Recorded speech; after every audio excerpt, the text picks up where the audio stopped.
I never thought I'd be here. I never thought I would be the one concocting a wild plan, sitting behind the wheel of a borrowed car, pretending to be someone else, about to watch my entire life collapse around me. But here I was, dressed in a hoodie, sunglasses on even though it was night, my heart pounding so hard it felt like it might break through my chest. You've heard stories of people catching their spouses cheating, but this was a whole new level of crazy. And it was about to go down, because tonight I wasn't just a suspicious wife. I wasn't just someone waiting for the truth to finally come to light. Tonight I was an Uber driver, and my passenger was my husband and his mistress. Before I tell you the details of what happened that night, let me make one thing clear. What you're about to hear is a real story. Not a movie script, not a wild exaggeration. I'm going to take you through every painful, suspense-filled moment of how I went from a loving, trusting wife to the woman behind the wheel of an undercover sting operation against my own husband. I'll show you every twist, every heart-stopping realization, and the gut-wrenching final confrontation. By the end, you'll understand why I did what I did, and how I handled it when the truth finally came crashing down. And if you ever find yourself in my shoes, maybe you'll know what to do too. Or maybe, just maybe, you'll walk away before things ever get this bad. If you've ever doubted your partner, felt like something was off, or questioned your own sanity because things just didn't add up, you'll feel my pain. If you've ever wanted to be sure, to know what's happening behind your back, this story might help you see the signs. And most importantly, it might show you the lengths someone might go to find the truth. I promise you'll leave knowing how deep betrayal can cut, and maybe how you can survive it. I had suspected something was wrong for months. There were those subtle changes in behavior, the constant late nights at the office, the sudden disinterest in family activities, and his phone, always locked, always buzzing with notifications he'd check only when he thought I wasn't looking. But suspicion isn't proof, and proof, that's what I needed. I needed it fast, because the longer I waited, the deeper this knife twisted in my gut. Time was running out. Either I would find out the truth and deal with it, or I'd go mad with doubt. I couldn't live like that. Not anymore. I wasn't about to wait for some random message to pop up on his phone, or stumble across a receipt from a restaurant I didn't recognize. No, that wasn't going to work. I needed to catch him in the act. I needed something no one could deny. Not him, not his friends, not his family. But how? Then, like a lightning bolt, the idea hit me. I had overheard him just 2 days earlier talking on the phone to someone. Someone I assumed was her. "Yeah, babe. Friday night, 8 p.m. I'll call us an Uber. Be ready." He was taking her out. And he thought he was so clever, so sneaky. What he didn't know was that the Uber he'd be getting into that night would be me. I couldn't wait for fate to hand me a solution. I was going to make one myself. At this point, I could have confronted him, could have screamed and demanded an explanation, but I knew him. He was a master manipulator. He'd twist the story, turn it back on me, gaslight me until I questioned everything I knew. That wasn't going to happen this time. I was going to gather evidence, solid, undeniable evidence, and then hit him with it. And when I did, there wouldn't be any room for excuses. No backing out. I had one shot, one chance to catch him red-handed. So I borrowed a friend's car, created a fake Uber driver account under a different name, and I waited for his call. The plan was in motion. Listen, I'm not some revenge-hungry, paranoid person. I wasn't always like this. I used to trust him. I used to be the kind of wife who believed in love, in loyalty, in the idea that if you truly loved someone, they wouldn't hurt you. That's who I was before all of this started. But he had changed me. Slowly, bit by bit, as his lies started unraveling, I became someone else. Someone suspicious. Someone who didn't believe a single word that came out of his mouth anymore. So no, I wasn't always like this. But tonight I had to be. It was 7:50 p.m., and my phone buzzed with the Uber request. "Ryan," it said. The same Ryan I'd been married to for 12 years. I stared at the screen for a moment, my heart hammering so hard I thought I might faint. This was it. No turning back. I tapped accept, put my sunglasses back on even though it was dark, and started driving to the address he had put in. As I pulled up to the curb outside a trendy downtown restaurant, I saw him. There he was, dressed up in a way he hadn't bothered to do for me in years. And standing next to him, holding his arm, was a woman. Blonde, younger, pretty. The woman he had been sneaking around with. They didn't notice the car at first. Too busy laughing, too busy in their little bubble. I took a deep breath and tapped the horn. Let me take you back for a moment to how we got here. This wasn't always us. When Ryan and I first met, things were amazing. We were that couple everyone envied, always together, always laughing. I thought he was my soulmate. And for years, I believed that. But then, about a year ago, something shifted. It started small, canceled dates, work trips that seemed to pop up out of nowhere. He became distant, cold. At first, I thought it was stress. He worked in finance, and I knew his job was demanding. But as time went on, the excuses started piling up. The nights out got later, the affection disappeared, and I started to wonder if it was me. Had I done something wrong? But I hadn't changed. He had. I couldn't pinpoint it, but I could feel it. That invisible wall that had grown between us. And I had to find out why. What I wanted more than anything was the truth. I wanted to know why my husband, the man I had loved and trusted for so many years, was slipping away. I needed to know if he was betraying me, or if this was just my paranoia getting the better of me. But more than that, I wanted my life back. I wanted to stop living in this haze of suspicion, constantly doubting everything he said. I wanted to go back to the days when I felt safe in my marriage, when I didn't have to second-guess every little thing. But to get that, I needed proof.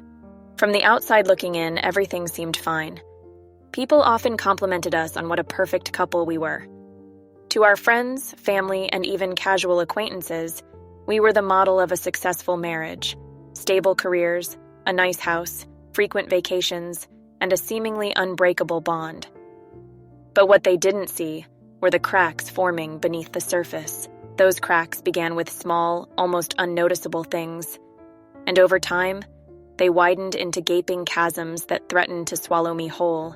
These were the external problems, the things that made me question everything about my marriage, but were still vague enough to leave me wondering if I was just imagining it all. It all started with the late nights. Ryan, who had once made a point of coming home for dinner no matter how busy his day had been, began staying late at work more often. "I've got to finish this project," he'd say, or, "There's a big meeting tomorrow and I need to prepare." At first, I didn't think much of it. He had always been dedicated to his job. But as the late nights became more frequent, so did my unease. There were times when he wouldn't come home until after midnight, offering only a quick kiss on the cheek before heading straight to the shower. He was always so tired, too tired to talk or spend time together like we used to. I missed our nightly conversations, the way we'd sit in bed and talk about our days, our plans for the future. Now I was left alone, waiting in an empty house, wondering when he'd finally come home. And then there were the nights he didn't come home at all. "I had to crash at the office," he'd say the next morning, shrugging it off like it was no big deal. But it was a big deal. It felt like he was slipping away. And no matter how much I reached out, I couldn't bring him back. The next thing I noticed was the phone. His phone, which had always been a normal part of our lives, left out on the kitchen counter or on the coffee table, suddenly became something secretive. He started carrying it with him everywhere, even to the bathroom, and it was always on silent. If it vibrated, he'd glance at it quickly and then slide it into his pocket, giving me a dismissive smile when I asked who it was. "Just work," he'd say. But something about the way he did it made my stomach churn. I couldn't shake the feeling that something wasn't right. Why would he need to be so secretive if it really was just work? And why did he seem so defensive when I asked even the simplest questions? Another external change was his appearance. Ryan had always been fairly laid back when it came to how he dressed, casual but neat. But over the last few months, he had suddenly started buying expensive clothes and colognes, things he never cared about before. At first, I thought maybe it was just part of his job. Maybe he was trying to impress clients or step up his professional image. But it didn't make sense. He was dressing up for work, sure, but on nights when he went out alone, his attire was even more polished. Button-down shirts, tailored pants, cologne that lingered in the air long after he left. When I commented on his new look, he'd just brush it off. "I'm just trying something new," he said casually. But why the sudden change? And why did he seem to care more about how he looked on nights when I wasn't with him? Then came the vague plans. Ryan had always been an open book with me. If he was going out with friends or had a business dinner, he'd tell me in advance. But lately, his plans became vague, shrouded in ambiguity. "I've got a work thing tonight," he'd say, or "I'm meeting some guys for drinks." No details, no specifics. And when I'd ask him where he was going or who he was meeting, his answers were always evasive. Sometimes he'd give me a name I didn't recognize. "Oh, it's just Greg from accounting." Or, "You don't know him, it's someone new from the office."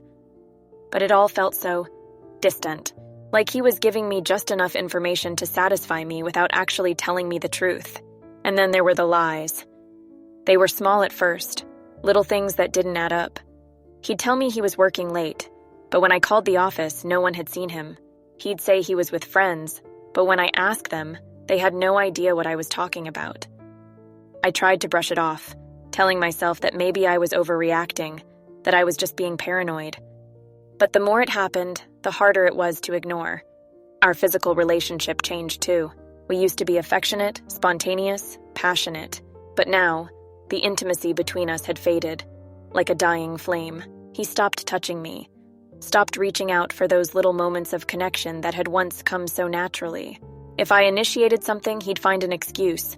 "I'm tired," or "I've got an early meeting." It was always something. It felt like he was withdrawing from me, both physically and emotionally. And no matter what I did, I couldn't bridge the gap that was growing between us. There were times when Ryan would completely forget things that were important to us. Anniversaries, date nights, even birthdays. He had never been the most sentimental person, but he had always made an effort. Lately, though, it felt like I was no longer a priority. He'd cancel dinner plans at the last minute, promising to make it up to me but never following through. Special occasions came and went with barely a nod from him, leaving me feeling invisible, like I didn't matter anymore. I remember one night in particular. It was our wedding anniversary, and we had planned to go out to the restaurant where we had our first date. I had been looking forward to it for weeks, hoping it would bring us closer again, give us a chance to reconnect.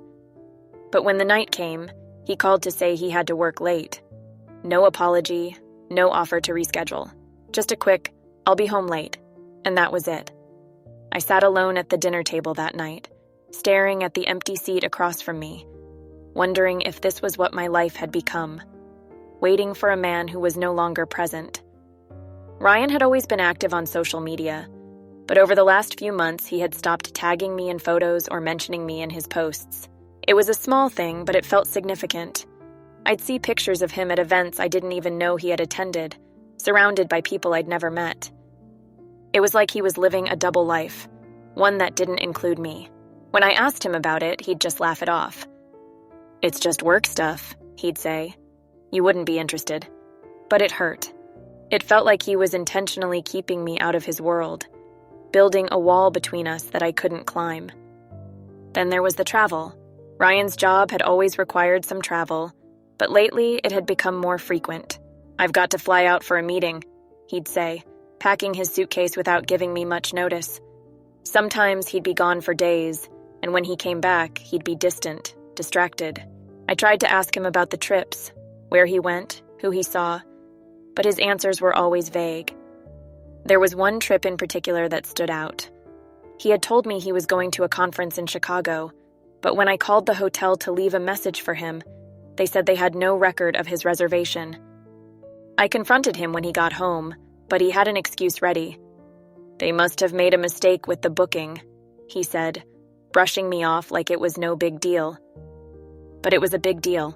I couldn't shake the feeling that he wasn't where he said he was, that he was somewhere else, with someone else.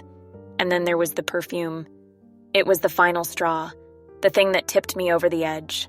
He came home one night smelling like perfume, floral, sweet, and unmistakably not mine. It clung to his clothes, his skin, lingering in the air long after he had taken off his jacket. When I asked him about it, he shrugged. "It's probably from someone at the office," he said, like it was the most normal thing in the world. But I knew better. I knew that smell didn't come from the office. It came from her. Inside, the battle was raging. I wasn't just dealing with the external reality of a cheating husband. That was hard enough.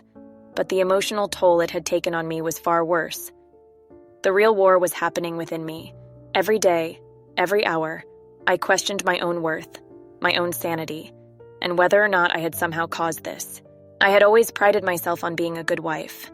I was supportive of Ryan's career, patient when his work demands took him away from home, and always tried to maintain a positive attitude even when things between us got tough. But in the past year, something had shifted. It was subtle at first, so subtle that I didn't even recognize it until it had already consumed me. It started with the late nights. He would come home later and later, offering the same excuse every time. "Work's just been crazy, babe." You know how it is. At first I believed him. Why wouldn't I? He was my husband. We had built a life together, shared everything. But then the excuses started piling up. The real crack in my confidence came one night when he got home past midnight. He smelled like a mix of expensive cologne and something else, something unfamiliar. I brushed it off at the time, convincing myself that maybe he had just been around a coworker. But that night, as he climbed into bed beside me, he turned his back, not even offering the customary goodnight kiss he used to give so naturally. That's when the doubt began to creep in. The next few weeks were hell. I found myself lying awake at night, staring at the ceiling, listening to his shallow breaths as he slept soundly next to me. The quiet moments of the night, when the world was silent and it was just me and my thoughts, were the worst. Every slight movement he made, every text message that dinged on his phone made my heart race with anxiety. I started overanalyzing everything. Why was he suddenly so protective of his phone? Why was his schedule so erratic, with new work obligations popping up all the time? I tried to dismiss my fears as irrational jealousy. Maybe I was being paranoid. Maybe I was projecting my own insecurities onto him. But those thoughts wouldn't go away. There were nights when I would turn over in bed, thinking about waking him up, demanding answers. But I couldn't. I was scared. Scared that if I confronted him, it would all come crashing down. Scared that he would confirm what I already feared, that he didn't love me anymore, that I was no longer enough. I started blaming myself. Maybe it was my fault. Maybe I hadn't been the wife he needed. Had I let myself go? I hadn't been to the gym in months, too exhausted from work and life to care about my appearance. I didn't put on makeup as much as I used to, didn't dress up the way I did when we were first dating. Was that it? Was I no longer attractive to him? These thoughts gnawed at me, day in and day out. I found myself staring in the mirror for longer than usual, picking apart my flaws. Every wrinkle, every pound I had gained, every imperfection became evidence in my mind that I was the problem. If I had just kept myself in better shape, if I had just been more attentive, maybe he wouldn't have looked elsewhere. I started doubting my instincts. Every time he came home late, I'd convince myself that I was overreacting. Maybe it really was just work. Maybe I was making mountains out of molehills. But deep down I knew. I could feel the distance growing between us like a cold, impenetrable wall. Every time I tried to talk to him about how I was feeling, he'd brush it off. "You're overthinking things," he'd say, giving me a kiss on the forehead before turning back to his phone or the TV. It was always just me who was overthinking, never him who was acting strange. The worst part was the loneliness. I was living with my husband, sharing the same space, but it felt like I was completely alone. The connection we once had, the laughter, the conversations, the little moments of affection, they were all gone. It was as if I was invisible to him. I found myself avoiding my friends. I didn't want to talk about what was going on because I couldn't even admit it to myself. How could I tell them that I thought my husband was cheating on me when I didn't have proof? I was embarrassed. I didn't want to be that woman, the one whose husband was running around behind her back while she pretended everything was fine. So I withdrew. I became quieter, more reserved. I stopped reaching out, stopped making plans. I was too ashamed to admit how broken I felt. And then there were the times I tried to confront him. Every time I brought up my concerns, he would make me feel like I was crazy. "You're imagining things," he'd say. "You're too stressed. You need to relax." His words would always make me second-guess myself. Was I being too paranoid? Was this all in my head? He was so good at turning things around, making me feel like the irrational one. It wasn't just about the late nights or the secretive phone calls. It was about how he made me feel like I was the problem. Every time I tried to express my feelings, he'd shut me down, making me feel stupid for even bringing it up. "You've been so insecure lately," he'd say. "What's going on with you? You're not acting like yourself." Maybe I wasn't. Maybe he was right. But deep down, I knew something was wrong. I just didn't know how to prove it. I was stuck in this cycle of doubt and denial, constantly questioning my own reality. The physical intimacy between us had all but disappeared. Where we used to be affectionate, touch each other, and share quiet moments of connection, now there was a vast, empty space between us. He no longer reached for me in bed, no longer kissed me goodbye in the morning or held me close after a long day. It was as if we had become strangers, merely coexisting in the same house without any real connection. I missed him. I missed the man he used to be, the man I had fallen in love with. But that man seemed to be gone, replaced by someone I didn't recognize anymore. The changes in him were subtle, but they were there. He had started dressing better, buying new clothes without telling me, colognes I hadn't seen before. He was taking more care with his appearance, but it wasn't for me. I knew that much. His phone was always on silent when he was home, and he'd leave the room to take calls, claiming they were work-related. But the way he smiled after hanging up, the quick glances at his phone when he thought I wasn't looking, all pointed to something else, something more. There were nights when I sat in the kitchen, staring at the dinner I had made for the two of us, only to eat alone because he had something come up. He'd text me a quick apology, but it didn't change the fact that I was sitting there, waiting, while he was out doing who knows what with who knows who. The weight of it all felt crushing. As much as I wanted answers, as much as I needed to know what was going on, I was terrified of the truth. What if I found out for sure? What if he really was cheating? What would that mean for us? For our marriage? I wasn't ready to lose everything we had built. The house, the memories, the life we had shared. It all felt like it was hanging by a thread. If I pulled too hard, everything would unravel, and I didn't know if I had the strength to deal with the fallout.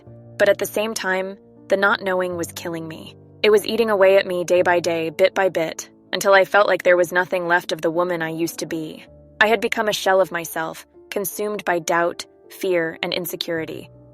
I knew something had to give.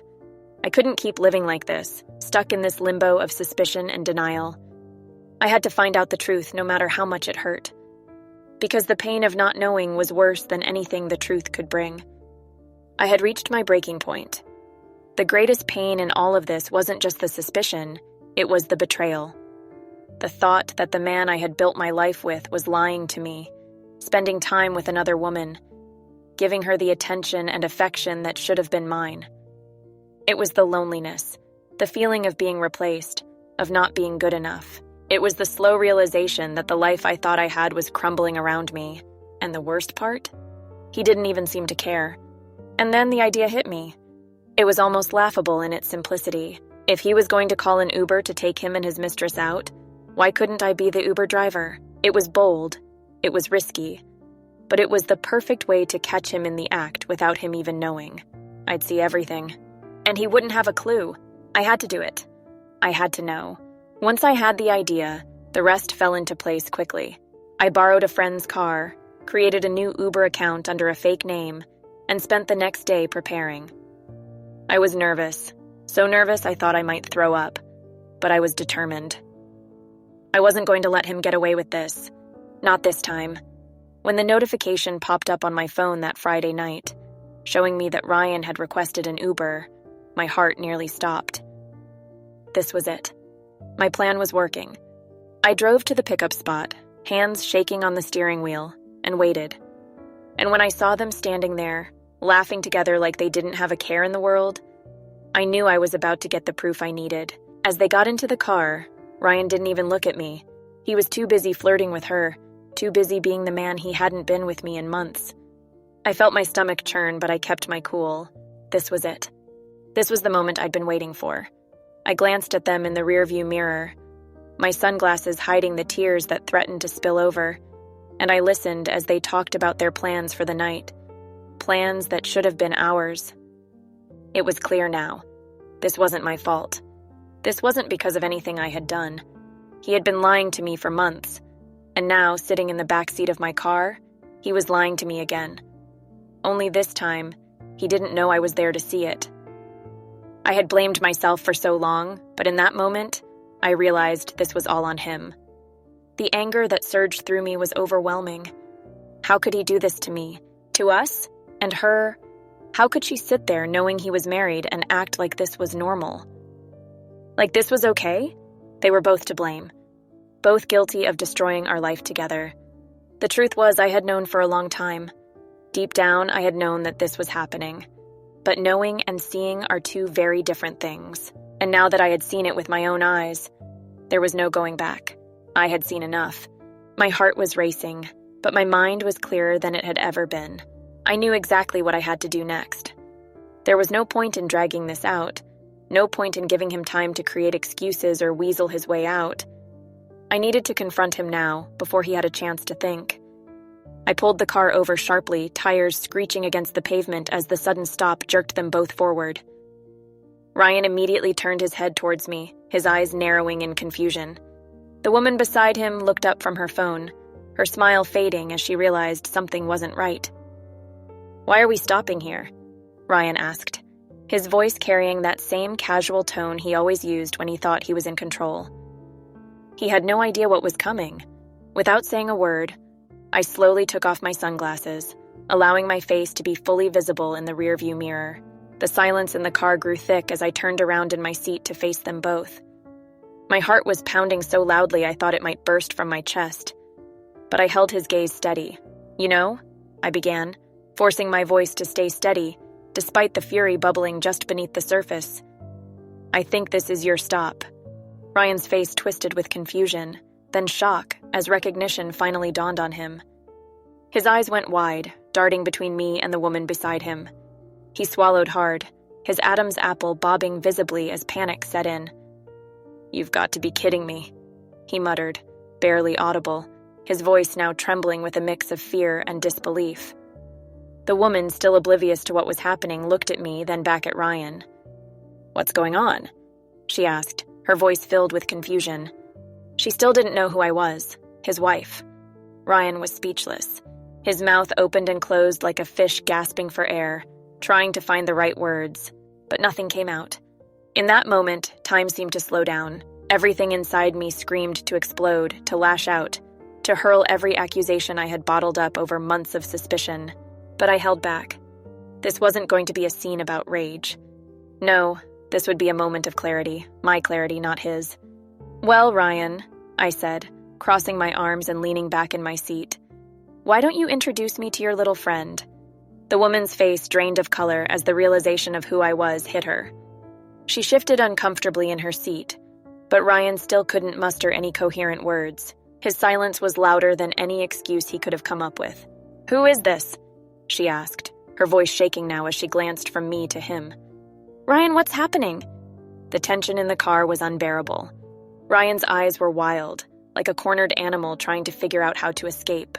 His lips moved, but the only thing that came out was, I laughed, but it wasn't a laugh of humor. It was the bitter, hollow sound of someone who had finally had enough. "Oh, come on, Ryan," I said, cutting him off. "You're not going to lie to her too, are you? Or have you been telling her all about your wife? You know, the one you've been married to for 12 years? Her eyes widened in shock. She quickly recoiled away from him as if she had just realized she was sitting next to a stranger. "Your wife?" she gasped, her voice rising. "Ryan, you're married?" He opened his mouth to speak again, but before he could get anything out, she slapped him across the face with a sharp crack that echoed in the small space of the car. He winced, holding his cheek in his hand as she glared at him with a mixture of disgust and anger. "I didn't know." She spat at me, her voice trembling. "I swear, I didn't know he was married. I didn't care what she knew. At that moment, she was just collateral damage in the wreckage of my life. This wasn't about her. It was about him. The man I had trusted, the man I had loved, now sitting there and posed for the liar and cheat that he was. But Ryan still didn't have the guts to own up to it. He was still searching for a way out, something to say that could somehow make this all go away.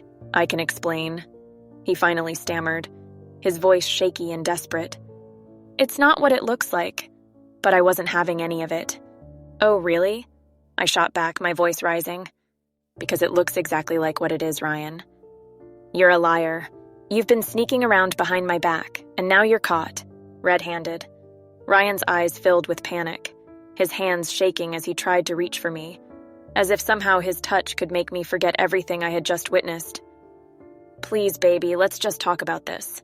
I can explain. Don't you dare touch me, I snapped, pulling away from him as disgust rippled through me. I don't want to hear another word out of your mouth.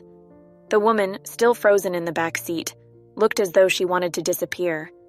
She fumbled with the door handle, desperate to escape the scene that had unraveled before her. I'm leaving, she muttered, opening the door and stepping out onto the sidewalk. I don't want any part of this. But before she could walk away, I turned to her, my voice cold and steady.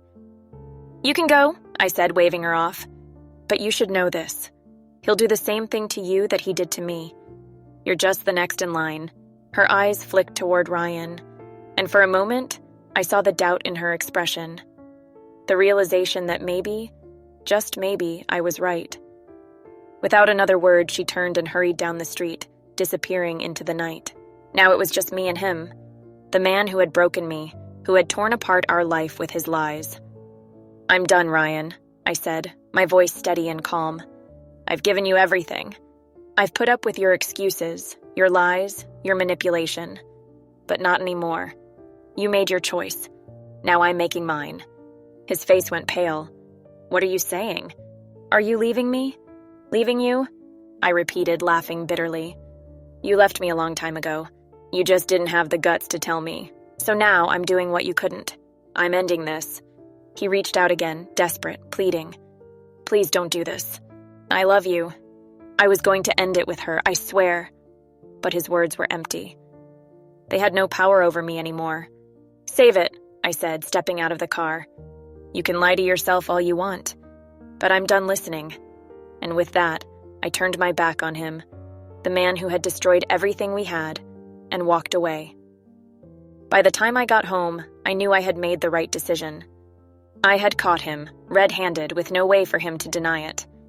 It was over, and for the first time in months, I felt free. If this story made you think or feel something, don't forget to like, subscribe, and hit the notification bell for more incredible stories. Thanks for watching.